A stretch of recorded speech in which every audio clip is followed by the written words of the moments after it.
Hello everyone, and welcome back to the channel. Thank you for joining me again in this sacred space of exploration and reflection. Today, we are going to talk about something that goes straight to the core of spiritual practice, something that many seekers overlook as they become caught in the utter forms of religious life. The question is, why is rebuilding a temple less important than rebuilding the heart? What does it mean to truly transform from the inside? And how can that inner change reshape your entire destiny? This question echoes deeply in the teachings of the Buddha and the great masters who followed in his footsteps. It's a call to shift our focus from bricks and statues to the architecture of the mind, from incense and offerings to the purification of our intentions, our thoughts, and our conduct. And in doing so, we begin to see that the temple we seek to build is not made of stone, it is made of consciousness. Let's start with a simple truth: temples decay. They are subject to the same laws of impermanence that govern everything in this world.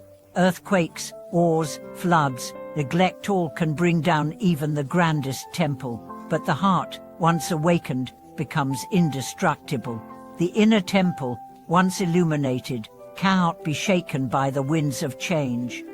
That's why the Buddha said again and again, "Be a lamp unto yourself." He wasn't dismissing external structures, he was pointing us to something far more powerful, the realization that all true transformation begins within.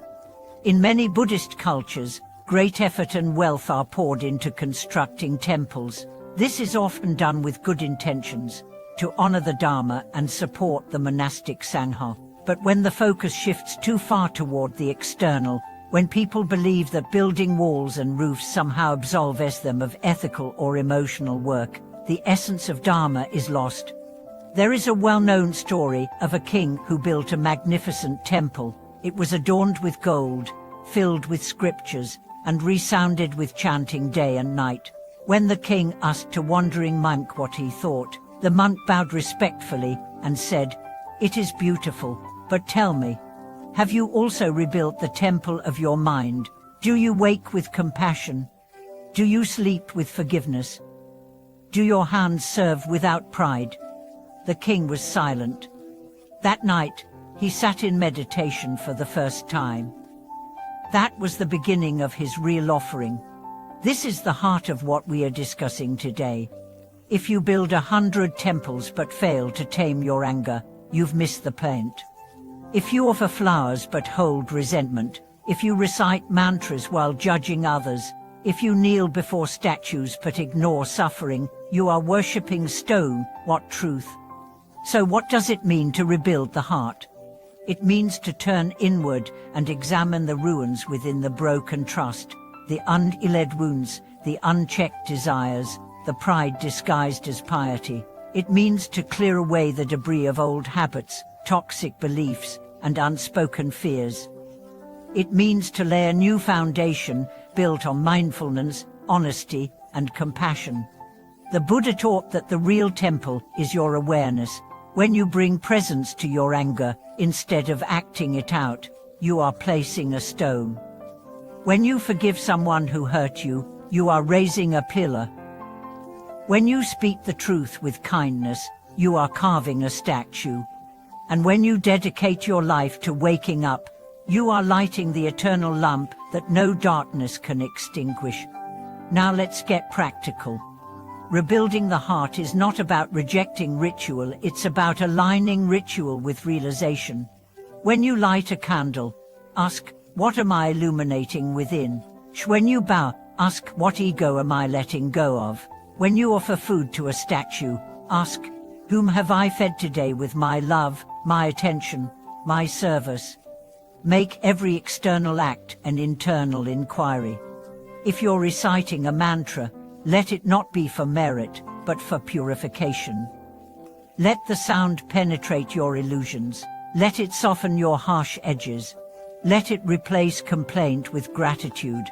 Let it remind you that the only offering that truly pleases the Buddhas is the transformation of the mind. Let's consider another example. A woman named Anaya was deeply involved in temple life. She organized events, raised funds, managed staff, yet in her personal life, she was bitter, controlling, and deeply lonely.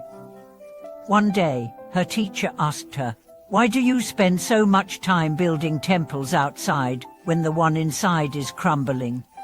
Those words pierced her. She realized that her activism was, in part, a way to avoid her inner pain.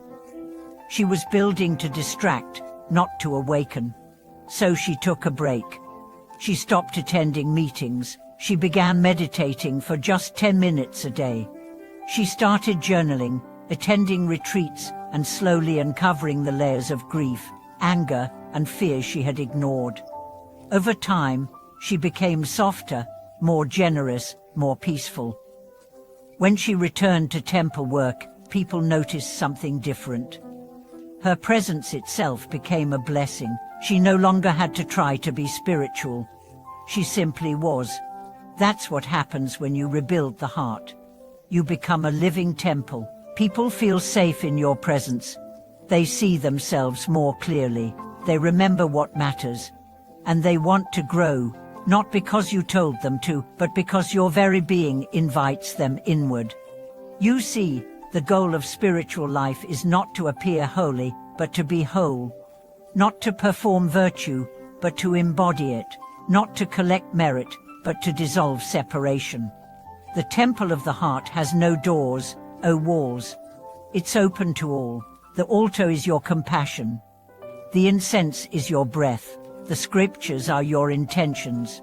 The statue is your stillness. The chant is your silence. And the offering is your presence. This temple cannot be destroyed. Not by time. Not by war.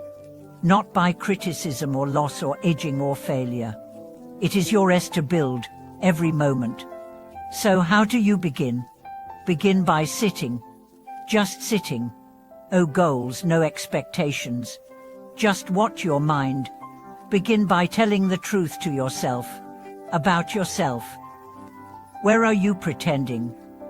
Where are you hiding? Begin by forgiving. Yourself, others, life itself. Begin by serving. With no need for recognition. Begin by letting go of the story that says you are not enough. And begin again, every time you forget. There will be days when you fall. Days when the inner temple feels dusty, broken, cold. Don't despair. Every crack is a doorway. Every failure is a teaching. Every tear is holy water. Remember, the Buddha did not build temples. He walked forests, sat under trees, and taught the art of being free.